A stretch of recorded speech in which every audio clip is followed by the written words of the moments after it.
Spring of 1945. German soldiers trapped in the Ruhr pocket watch American Sherman tanks approach through the smoke of battle. They prepare to surrender, hands beginning to rise. Then the turret hatches open. Black faces emerge. Panic replaces resignation. Some Germans freeze, others drop their weapons and run. Years of Nazi propaganda collide with reality in a moment that reveals the terrifying power of indoctrination and the extraordinary courage required to prove your humanity while under fire. This is the untold story of what happened when Nazi prisoners of war met the Black Panthers, the 761st Tank Battalion, the first African-American armored unit to enter combat in World War II. Their confrontation with German forces created a psychological crisis that exposed the foundations of racist propaganda and revealed truths about courage that America itself was not ready to acknowledge. The 761st Tank Battalion was activated on April 1, 1942 at Camp Claiborne, Louisiana. 676 African-American enlisted men and 30 white officers formed the core of a unit that would eventually break through some of the most fortified German positions in Europe. They trained in the segregated American South, where they faced hostility not from enemy forces, but from the nation they would serve. Training conditions reflected the paradox of their existence. These men prepared to fight against Nazi racial ideology while living under Jim Crow laws. They could not eat in the same restaurants as white soldiers. They could not sleep in the same barracks. Local businesses refused their patronage. Yet they were expected to master complex armored warfare tactics, maintain discipline under fire, and represent American values on the battlefield. The battalion trained for 2.5 years before deployment. They learned tank gunnery, radio communication, mechanical maintenance, and combined arms tactics. Their training period exceeded that of most white units because the Army remained skeptical about African-American combat capability. Every maneuver was scrutinized. Every mistake was amplified as evidence of racial inferiority. The pressure to prove themselves before firing a single shot in combat was immense. In November 1944, the 761st arrived at the European theatre. General George Patton addressed them before their first combat assignment. His words were characteristically blunt. "I do not care what color you are as long as you go up there and kill those Krauts. Everyone has their eyes on you and is expecting great things from you. Most of all, your race is looking forward to your success. Do not let them down, and do not let me down." The weight of representation sat heavy on every tanker's shoulders. They were not merely soldiers fighting a war. They were symbols, arguments made flesh against the ideology of white supremacy. Their success or failure would be interpreted as evidence about the capabilities of an entire race. No white unit carried such burden. The 761st entered combat on November 7, 1944, attached to General Patton's Third Army. Their first action came in northeastern France, pushing through heavily fortified German positions. Within days, they faced the reality that their enemy had been conditioned to view them not as soldiers, but as subhuman threats. Nazi propaganda had spent years dehumanizing African Americans. The regime produced extensive materials depicting black people as primitive, violent, and intellectually inferior. Posters showed exaggerated racial caricatures. Films portrayed African Americans as barely evolved savages. Military indoctrination taught German soldiers that black troops represented the mongrelization of American society, proof of democratic decadence. This propaganda served multiple purposes. It reinforced Nazi racial hierarchy ideology. It attempted to demoralize the American military by highlighting racial tensions. Most critically for German soldiers, it created specific expectations about what would happen if they encountered black troops in combat. They were taught to expect brutality, chaos, and savagery rather than professional military conduct. When the Battle of the Bulge erupted in December 1944, the 761st found itself at the center of the largest battle fought by American forces in World War II. German forces launched a massive surprise offensive through the Ardennes forest, attempting to split Allied lines and capture the vital port of Antwerp. American forces reeled under the assault. General Patton's Third Army pivoted 90 degrees north to relieve surrounded American troops at Bastogne. The 761st spearheaded this relief effort, fighting through brutal winter conditions and determined German resistance. Their tanks broke through enemy lines, engaged German armor, and helped open the corridor to Bastogne. During this campaign, German forces encountered the 761st in sustained combat for the first time. The psychological impact was documented in after-action reports and prisoner interrogations. German soldiers expressed surprise at the tactical competence of black tankers. Some admitted they had expected disorganized attacks rather than coordinated combined arms operations. But the most significant encounters occurred during the Ruhr encirclement in March and April 1945.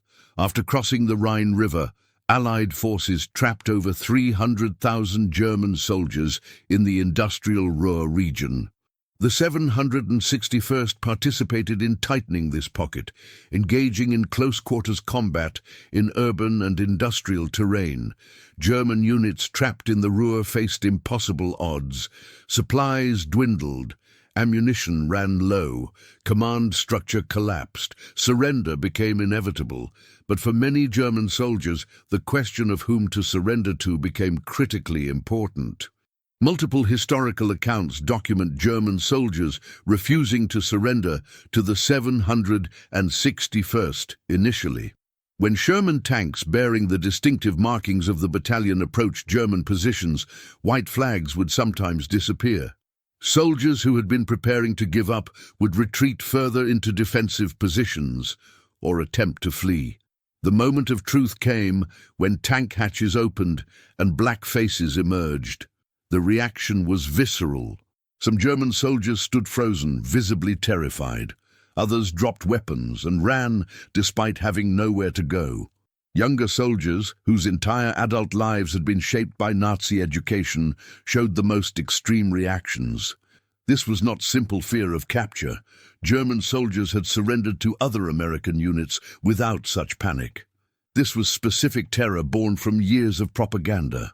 Nazi indoctrination had taught them that black soldiers were savage, that capture meant torture and execution, that the racial inferiors of American society would exact revenge for their oppression. The 761st tankers recognized these reactions. They understood that they were not being seen as soldiers, but as the monsters from German propaganda films. Some found it grimly amusing. Others felt rage at having to prove their basic humanity to enemy combatants. All maintained professional military discipline. German prisoners were processed according to Geneva Convention protocols. They were disarmed, searched, given water if needed, and sent to rear areas for interrogation and detention. No brutality, no revenge, no validation of the propaganda that had shaped their expectations. The cognitive dissonance this created in German prisoners was profound. Their worldview included absolute certainties about racial hierarchies and the nature of different peoples. African Americans were subhuman in Nazi ideology, incapable of the organization, discipline, and restraint required for professional military conduct. Yet here they stood, having been captured by precisely such conduct. The tanks that defeated them were expertly maintained. The tactics that outmaneuvered them were sophisticated. The soldiers who now guarded them were disciplined and professional. Every aspect of the encounter contradicted years of indoctrination. Interrogation records from this period reveal the psychological impact. Some German prisoners explicitly expressed surprise at their treatment. They admitted expecting immediate execution or abuse. Younger soldiers, particularly those from the Hitler Youth, struggled to reconcile their experience with their beliefs. Some clung to Nazi ideology despite the evidence. Others began questioning everything they had been taught. The breakdown of propaganda occurred at different rates for different individuals. Career Wehrmacht officers who had served before the Nazi era sometimes adapted quickly, recognizing professional soldiers regardless of race. Younger troops thoroughly indoctrinated in Nazi schools took longer. Some never fully processed the contradiction between propaganda and reality. SS officers generally maintained their racist beliefs more stubbornly. Their entire identity was bound up in Nazi racial ideology. Admitting they had been wrong about African Americans meant admitting they had been wrong about everything. Most preferred to cling to their worldview, attributing their capture to circumstances rather than reconsidering fundamental beliefs. But the evidence kept mounting. German prisoners observed the 761st in rear areas. They saw the mechanical expertise required to maintain Sherman tanks. They watched the coordination between tank crews and infantry. They noted the discipline that kept soldiers from retaliating against prisoners who had moments before been trying to kill them. Some German prisoners began speaking cautiously with their captors. Language barriers limited these exchanges, but meaning came through. A few expressed shame about what they had been taught. Others remained silent, processing privately. The guards noted which prisoners maintained hostile attitudes and which seemed genuinely surprised by the gap between propaganda and reality. While German prisoners struggled with cognitive dissonance, the 761st continued demonstrating the excellence that made such struggle necessary. Their combat record spoke definitively. From November 1944 through May 1945, the battalion spent 183 consecutive days in combat, one of the longest continuous records of any American unit. They liberated over 30 towns and cities across France, Belgium, Germany, and Austria. They destroyed or captured hundreds of enemy vehicles, artillery pieces, and supply dumps. They breached the Siegfried Line, Germany's supposedly impregnable western fortification. They fought through the Ardennes, the Rhine crossing, the Ruhr encirclement, and the final push into Bavaria and Austria. Individual heroism marked their record repeatedly. Staff Sergeant Reuben Rivers exemplified the courage that defined the battalion. On November 15, 1944, near Gebling, France, Rivers' tank struck a mine. The explosion severely wounded his leg and damaged the tank. Medical personnel urged evacuation. Rivers refused. For 3 days, Rivers continued commanding his tank crew despite his worsening wound. He led attacks on German positions, provided covering fire for infantry advances, and maintained section cohesion. On November 19th, his tank encountered German armor near Bourg, France. Rivers engaged despite being outnumbered. Enemy fire struck his tank. Staff Sergeant Reuben Rivers was killed in action. His final words to his crew were recorded, "I see them, we will fight them." He received the Silver Star initially. 52 years later, in 1997, President Bill Clinton awarded him the Medal of Honor posthumously, one of 7 African-American World War II soldiers finally recognized with the nation's highest military decoration. The delay in recognition reflected broader patterns. The 761st's achievements were documented but not celebrated during the war. White units with similar records received widespread publicity and decorations. The 761st fought in relative obscurity, known primarily within African American communities that followed their progress through black newspapers like the Pittsburgh Courier and the Chicago Defender. Captain David Williams commanded Company A through some of the battalion's heaviest fighting. His leadership under fire earned him the Silver Star. Lieutenant Colonel Paul Bates, the white commanding officer, fought continuously for recognition of his men's achievements. He filed detailed after-action reports documenting their performance. He wrote letters to military authorities arguing for commendations. Much of his advocacy fell on indifferent ears. Other soldiers received Distinguished Service Crosses, Bronze Stars, and Purple Hearts. By war's end, the 761st had earned over 300 Purple Hearts for wounds received in combat. 11 soldiers received Silver Stars, yet the unit citation they deserved remained elusive for decades. The tankers themselves maintained focus on mission accomplishment rather than recognition. They knew what they had achieved. They had proven on the battlefield what racists denied about their capabilities. German prisoners who expected savagery encountered professional soldiers. German defenders who expected easy victories faced expert tankers. Nazi propaganda crumbled against the reality of American Sherman tanks, crewed by black soldiers who refused to accept limitations imposed by others. The bitter ironies of their situation ran deep. German prisoners of war transported to camps in the American South often received better treatment than the black soldiers who had captured them. POWs could eat in restaurants that refused service to African Americans in uniform. They could travel without fear of violence from civilians. The nation for which the 761st fought valued enemy soldiers over its own black citizens in many contexts. This contradiction was not lost on the tankers. They fought fascism abroad while experiencing American apartheid. They defeated an enemy that considered them subhuman, while serving a nation that treated them as second-class citizens. They proved their courage, competence and patriotism to German captors more easily than to many white Americans. When the war ended in May 1945, the 761st was in Austria. They had fought across Western Europe, facing some of the most determined German resistance of the war. They had compiled a combat record that matched or exceeded white armored units. They had shattered Nazi assumptions about race and military capability. Then they came home to Jim Crow America. Southern states had not changed during their absence.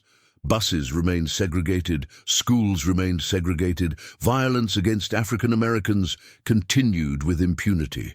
The soldiers who had broken through German fortifications could not break through American racism. Some veterans faced violence for wearing their uniforms in public. Others encountered hostility from whites who resented their confidence and combat experience. All faced a nation unwilling to acknowledge fully what they had accomplished. The cognitive dissonance German prisoners experienced when confronting professional black soldiers was minor compared to the contradictions African American veterans faced returning home. Recognition came slowly and incompletely. The 761st did not receive a presidential unit citation until 1978, 33 years after the war ended. Staff Sergeant Reuben Rivers waited 52 years for his Medal of Honor. Other deserving soldiers never received appropriate recognition during their lifetimes. The delay reflected institutional resistance to acknowledging African American military excellence. Admitting that black soldiers had fought with distinction challenged the racial hierarchies that structured American society. The military itself remained segregated until President Harry Truman's Executive Order 9981 in July 1948, 3 years after World War II ended. The 761st's record provided evidence for integration arguments.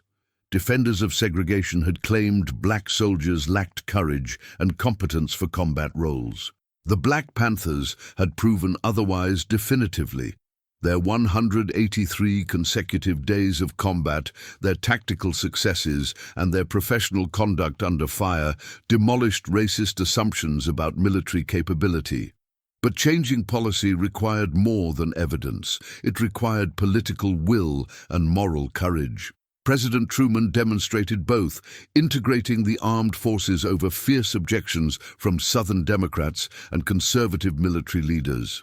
The 761st's record stood as undeniable proof that integration would not weaken American military effectiveness. The psychological dynamics of Nazi prisoners meeting the 761st illuminate broader truths about propaganda and prejudice. German soldiers had been taught explicit racial hierarchies. They believed these hierarchies were scientific facts rather than social constructions. When reality contradicted their beliefs, different individuals responded differently. Some prisoners experienced genuine revelation. They recognized that their indoctrination had been lies designed to serve political purposes. They began questioning other Nazi teachings. If they had been wrong about African Americans, what else were they wrong about? This questioning could lead to broader rejection of Nazi ideology. Others experienced cognitive dissonance, but resolved it by compartmentalizing. They acknowledged that these particular black soldiers were competent while maintaining broader racist beliefs. They attributed the 761st performance to exceptions, special training, or white leadership, rather than reconsidering fundamental assumptions about race. Still others clung to Nazi ideology despite overwhelming contradictory evidence. They invented explanations for what they experienced. They minimized the significance of their encounters. They retreated into conspiracy theories about Jewish manipulation or American propaganda. Their worldview was too central to their identity to abandon regardless of evidence. These varied responses mirror how propaganda and prejudice function more broadly.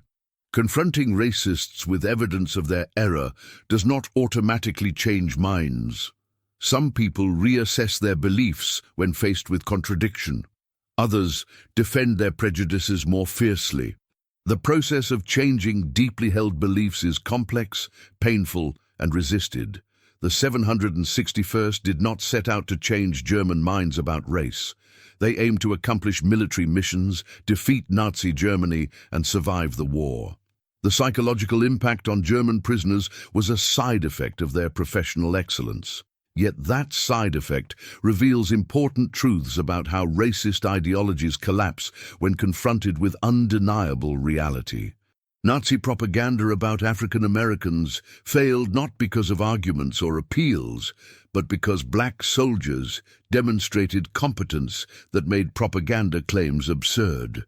German prisoners could not maintain belief in black savagery while being treated according to Geneva Conventions by disciplined professional soldiers. Reality defeated propaganda through direct experience. This pattern holds broader lessons. Racist ideology depends on maintaining separation and abstraction. It requires preventing the human contact that reveals shared humanity. When segregation breaks down and people interact as equals, prejudice becomes harder to maintain. Not impossible, as some German prisoners proved, but harder. The 761st forced integration through military necessity. German soldiers could not avoid encountering black tankers in combat. Prisoners could not avoid being processed by black guards. The contact was unavoidable, and the professionalism of the 761st made racist propaganda impossible to sustain for those willing to see. Yet, the tragedy remains that such proof was required at all. The soldiers of the 761st should not have needed to demonstrate their humanity through extraordinary courage under fire. Their worth as human beings should never have been questioned. The burden of proof should not have rested on those targeted by racism.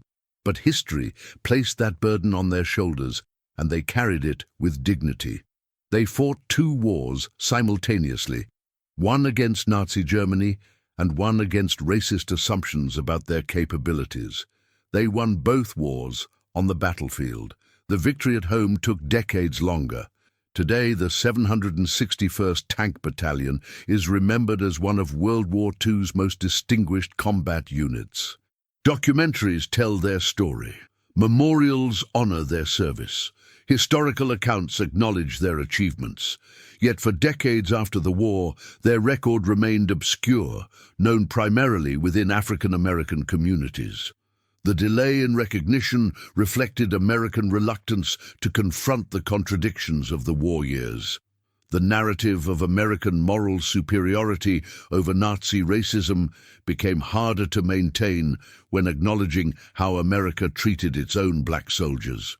Easier to focus on white units, white heroes, white sacrifice. The 761st story complicated comfortable narratives about the good war. But historical truth requires acknowledging complication.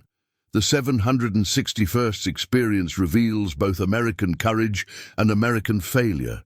These soldiers demonstrated extraordinary valor while facing discrimination from the nation they served. They proved racist ideology false while living under racist laws. They changed some German minds while struggling to change American society. Their legacy extends beyond their combat record. They demonstrated that integration strengthened rather than weakened military effectiveness. They provided evidence that helped end military segregation. They inspired subsequent generations of African American soldiers. They proved that excellence could not be denied forever, even when recognition came slowly.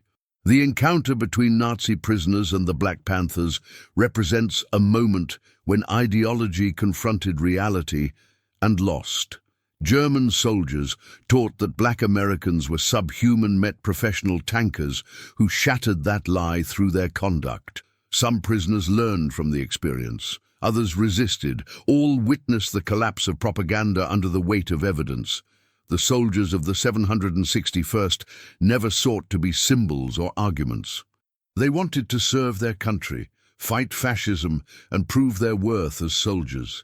History made them more than that. Their service challenged the foundations of American racism by demonstrating undeniably what racists denied. Their courage under fire, their tactical excellence, and their professional conduct demolished assumptions about racial hierarchy. They deserved better than what they received. They deserved a nation that valued them as much as they valued their nation. They deserved recognition when earned rather than decades later.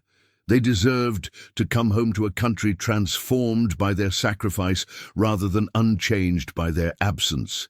But they served anyway, they fought anyway, they proved themselves anyway. Not because it was fair, but because it was necessary. They carried the burden of representation without complaint.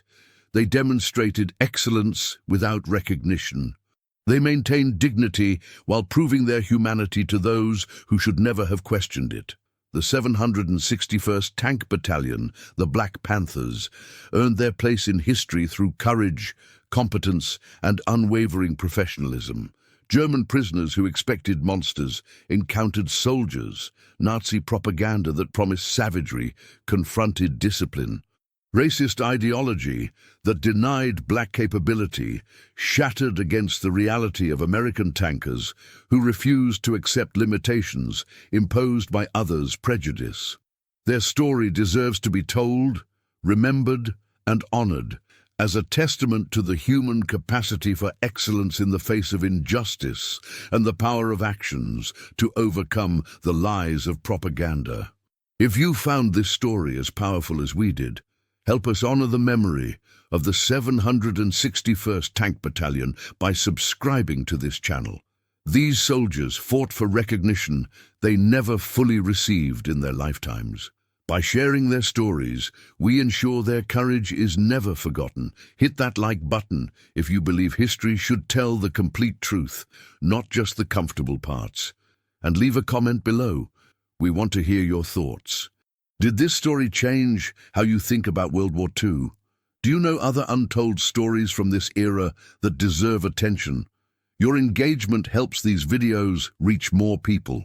Every subscription, every like, every comment pushes the algorithm to share these stories with viewers who need to hear them. The soldiers of the 761st could not be silenced on the battlefield. Let us make sure they are not forgotten in history. Subscribe now and join us as we continue uncovering the remarkable true stories that shaped our world. Stories of courage that challenged injustice. Stories of excellence that shattered lies. Stories that prove humanity's capacity for greatness even in the darkest times. Thank you for watching. Remember their names, honor their service, share their story.